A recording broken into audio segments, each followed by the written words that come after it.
مساء الخير، ازيكم؟ عاملين ايه؟ انا ميادة ودي قناتي. هنعمل مع بعض النهارده بيكاتا بالمشروم وصوص الديمجلاس. بس قبل ما نشوف الطريقه والمقادير يا ريت نعمل لايك وشير وسبسكرايب للقناه. في البدايه هنا معايا كيلو الا ربع من البيكاتا. انا يا جماعه بجيبها من الجزار وبخليها لي يقطعها لي مربعات بالشكل دوت.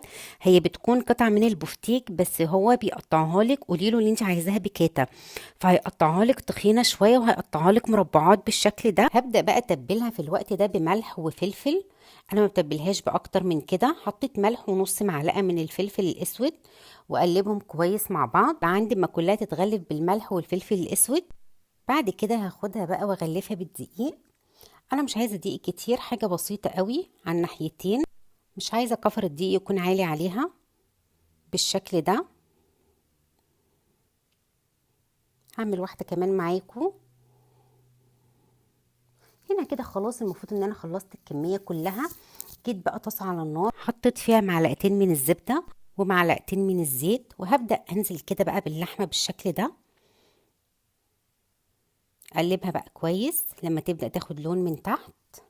انا عايزاها تكون بنفس الدرجه دي بالظبط. هبدا هنا في الوقت ده اخرجها. هقطع بقى المشروم. انا بجيب يا جماعه طبق مشروم بيكون حوالي ربع كيلو. المشروم ما بيتغسلش خالص، بتجيبيه وبتنضفيه بفوطه او بمنديل. في نفس الطاسه اللي حمرنا فيها البيكاتا نزلت عليها بالمشروم ومكعب من الزبده وابدا اقلبه كويس. هنزل هنا بفصين من الثوم واقلبهم مع المشروم. الثوم يا جماعه بيقلب ريحه المشروم نهائي. هنا كده خلاص بقى المشروم نزل ميته وشربها. هبدا بقى اخرجه في الوقت ده. معايا هنا بقى صوص الديمجلاس. هو بيجي كيس كده بالشكل ده، بتجيبيه من اي مكان، من عند العطار او من اي سوبر ماركت. انا كان عندي اصلا الكيس دوت، كنت واخده نصه قبل كده وهاخد النص التاني على كوبايه من الميه واقلبهم كويس. يعني بصوا، الكيس بياخد كوبايتين من الميه، دوت كان نص كيس عندي فاخد كوبايه من الميه. هنزل بملح وفلفل. اول ما يبدا يغلي معانا هنبدا ننزل بالبيكاتا وننزل بالمشروم ونسيبهم بقى مع بعض كده لمدة ربع ساعة على نار هادية لحد ما يستوي كويس. هنا كده خلاص بدأت تستوي معايا، الصوص يتقل وتستوي معايا وتبقى بالشكل ده. في الوقت ده بقى هنعمل السلطة. معايا هنا كوباية من الزبادي، ربع كوباية من المايونيز، هقلبهم كويس قوي مع بعض. وهنزل عليهم بمعلقتين من الشبت مقطعاه كويس صغنن كده. كده تمام، واقلبهم كلهم مع بعض. معايا خيار مخلل حوالي معلقتين كبار. معايا نص معلقة صغيرة من النعناع الناشف، وربع معلقة صغيرة من الفلفل الأبيض، لو مش متوفر يبقى مكانه فلفل أسود، ومعلقة صغيرة من الخل وملح.